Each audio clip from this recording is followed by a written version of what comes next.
je le fais à la hâte, répondit-il, et donc si je devais me résoudre à quitter Netherfield, ce serait sans doute dans les 5 minutes. Toutefois, à l'heure qu'il est, je me trouve parfaitement bien là où je suis. C'est exactement ce à quoi je m'attendais de votre part, dit Elisabeth. Vous commencez à me comprendre, n'est-ce pas s'écria-t-il en se tournant vers elle. Ah oui, je vous comprends parfaitement. J'aimerais pouvoir le prendre comme un compliment, mais je crains qu'il ne soit guère glorieux d'être si facilement percé à jour. Cela dépend. Il ne s'ensuit pas nécessairement qu'un caractère complexe et dissimulé soit plus ou moins estimable qu'un caractère comme le vôtre. Lizzie, s'écria sa mère, rappelle-toi où tu es, ne te conduis pas avec l'effronterie que l'on t'autorise à la maison. Je ne savais pas, reprit tout de suite M. Bingley, que vous étiez versé dans l'étude des caractères. Cela doit être très amusant. Oui, mais les caractères compliqués sont les plus amusants. Ils ont au moins cet avantage. La campagne, dit Darcy, ne fournit généralement que peu de cas susceptibles de se prêter à une telle étude. Vivre à la campagne, c'est évoluer dans une société très fermée et peu variée. Mais les gens eux-mêmes changent tellement qu'il y a toujours matière à de nouvelles observations.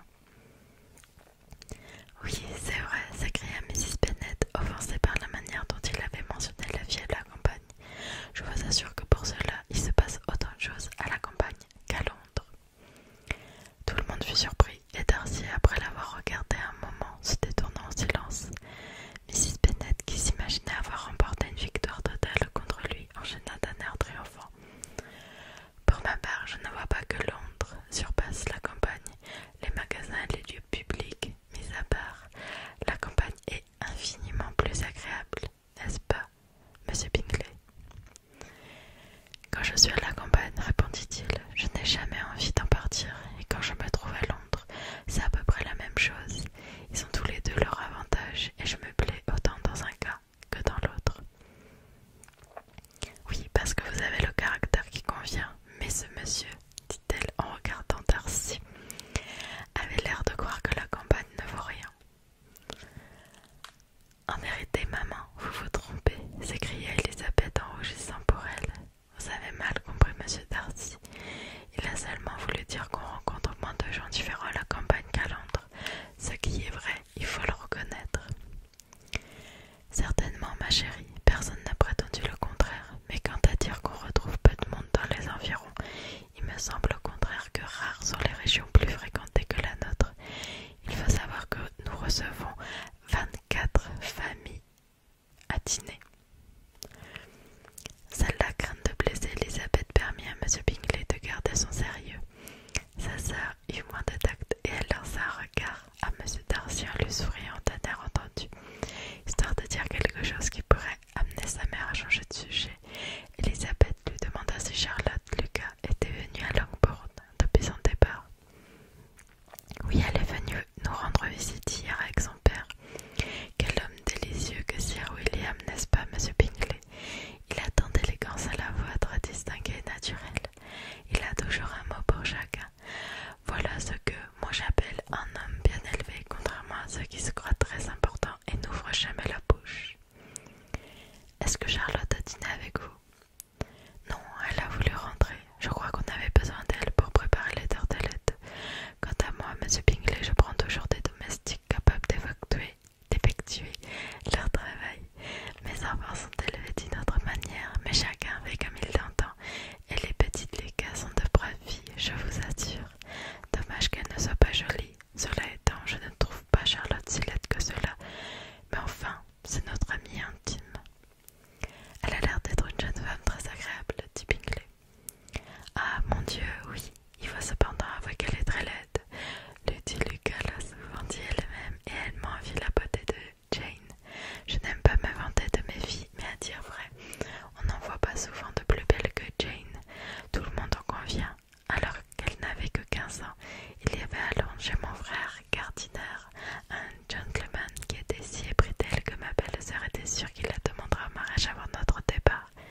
J'imagine que plus d'un amour s'est éteint de la sorte. Je me demande si quelqu'un s'est déjà avisé à quel point la poésie peut tuer l'amour. J'ai toujours pensé que l'amour se nourrissait de poésie, dit Darcy. Oui, peut-être dans le cas d'un amour raffiné, solide et sain, tout vient nourrir ce qui est déjà fort, mais il ne s'agit que d'une inclinaison légère et superficielle. Et je suis persuadée qu'un seul ponceau est capable de lui couper l'appétit. Darcy se contenta de sourire et le silence qui suivit fit craindre à Elisabeth que sa mère n'attirât de nouveau l'attention sur elle. Elle voulait parler sans savoir quoi dire et après une courte pause, Mrs. Bennet se mit à remercier encore une fois M. Bingley pour sa gentillesse envers Jane en s'excusant de l'importuner également avec Lizzie. M. Bingley répondit avec une politesse parfaitement naturelle, ce qui força sa sœur à l'imiter et à employer les formules d'usage. Elle joua son rôle d'assez mauvaise grâce, mais Mrs. Bennet fut satisfaite et ne tarda pas à demander sa voiture. À ce signal, la cadette s'avança. Les deux filles n'avaient cessé de se parler tout bas durant la visite, et ces conciliabules poussèrent la plus jeune à rappeler à M. Bingley la promesse qu'il avait faite de donner un bal à Netherfield au moment où il était arrivé dans la région. Lydia était une belle et grande jeune fille de 15 ans. Elle avait un joli teint, des manières enjouées, et était la favorite de sa mère qui, pour cette raison, l'avait introduite très tôt dans le monde. Elle était pleine de vie et avait une sorte d'assurance naturelle qui, non moins que ses manières affables et les bons dîners de son oncle lui valaient les attentions des officiers. Cette assurance se transformait peu à peu en aplomb. Elle n'eut donc aucune difficulté à interpeller M. Bingley au sujet du bal, lui rappelant de but en blanc sa promesse, ajoutant que ce serait totalement honteux de sa part de ne pas tenir parole. La réponse qu'il fit à cette attaque inattendue charma les oreilles de Mrs. Bennet. « Je suis tout à fait prêt, je vous assure, à respecter mes engagements, et quand votre sœur sera rétablie, vous pourrez, si vous le souhaitez, fixer vous-même le jour du bal. Mais vous n'allez tout de même pas vouloir danser pendant qu'elle est malade. » Lydia se déclara satisfaite. « Oh, oui, ce serait mieux d'attendre que Jane soit rétablie, et alors le capitaine Carter sera très probablement de retour à Merrington. Quand vous aurez donné votre bal, ajouta-t-elle, j'assisterai pour qu'il en donne un à leur tour.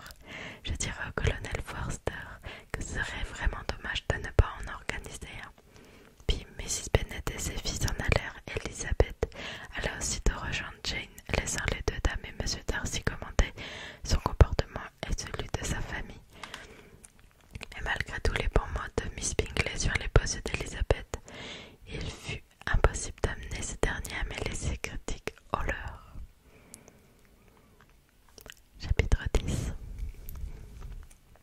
La journée se passa à peu près comme la précédente. Mrs. Hurst et Miss Bingley étaient restées une partie de la matinée auprès de la malade, dont leur établissement ne se poursuivait que lentement, et le soir venu, Elisabeth les rejoignit dans le salon. La table de mouche ne fut cependant pas mise en place. M. Darcy écrivait, et Miss Bingley, assise à ses côtés, suivait l'avancée de sa lettre et ne cessait d'attirer son attention par des messages destinés à sa sœur.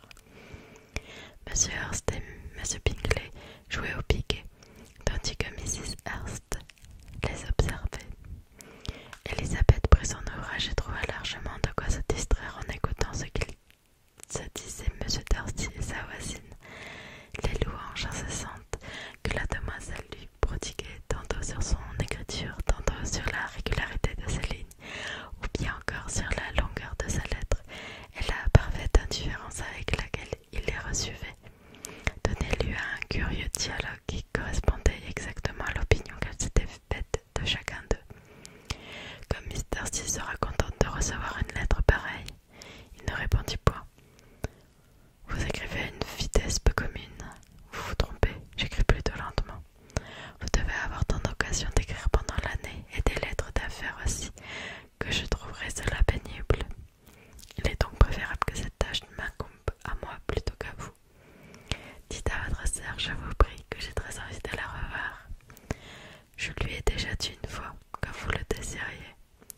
Je crains que votre plume ne vous convienne pas, laissez-moi la tailler, j'excelle dans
n'est-ce pas Darcy?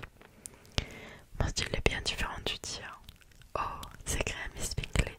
Charles ne prête pas la moindre attention à ce qu'il écrit. Il oublie la moitié des mots et fait des pâtés sur le reste. Les idées me viennent si rapidement que je n'ai pas le temps de les exprimer de ce fait, mais elles sont parfois inintelligibles pour mes correspondants. Monsieur Bingley, dit Elizabeth, votre modestie doit désormais la critique. Rien n'est plus trompeur, répliqua Darcy, que cette apparente humilité. Il s'agit le plus souvent d'une simple indifférence à l'opinion d'autrui, et parfois d'une forme indirecte de vantardise. Laquelle de définit-elle le mieux les modestes propos que je viens d'exprimer? La vantardise indirecte. En fait, tu te vantes de tes défauts dans ta manière d'écrire parce que tu considères qu'ils sont le résultat d'une rapidité de pensée, d'un manque de soin dans l'exécution, chose qui, si elles ne sont guère estimables, sont au moins extrêmement intéressantes à tes yeux. La faculté d'aller vite est toujours prisée par la personne qui en est douée et qui voit rarement l'imperfection qui en résulte. Quand tu as dit à Mrs. Bennet ce matin que si jamais tu te décidais à quitter Netherfield, tu le ferais en 5 minutes, tu croyais t'adresser à une sorte de panégyrique pour te complimenter toi-même, et pourtant, que peut-il donc y avoir de si remarquable dans une précipitation qui conduit à négliger beaucoup de choses importantes et qui n'en est rien avantageuse pour toi ni pour les autres? Non, c'en est trop, s'écria Bingley. Comment se rappeler le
connaissance. Personne n'est plus important que Darcy, dans certaines circonstances et dans certains lieux, en particulier quand il est chez lui le dimanche soir et qu'il n'a rien à faire. Monsieur Darcy sourit, mais Elisabeth crut s'apercevoir qu'il était plutôt offensé, et elle s'abstint donc de rire. Miss Bingley était furieuse de l'affront qu'on lui avait infligé, reprochant à son frère de proférer de pareilles inepties. « Je vois où tu veux en venir, Bingley,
Monsieur Darcy se rendit compte de leur impolitesse et dit immédiatement: cette allée n'est pas assez large pour nous tous, nous ferions mieux de nous diriger vers l'avenue. Mais Elisabeth, qui n'avait aucune envie de rester avec eux, répondit en riant: non, non, restez où vous êtes, vous formez un groupe charmant et vous avez tout l'air d'être à votre avantage. Une quatrième figure cadrait le tableau. Au revoir. Là-dessus, elle s'éloigna gaiement et durant sa promenade, elle se dit avec plaisir qu'elle serait de retour chez elle d'ici un 2 jours. Jane était déjà suffisamment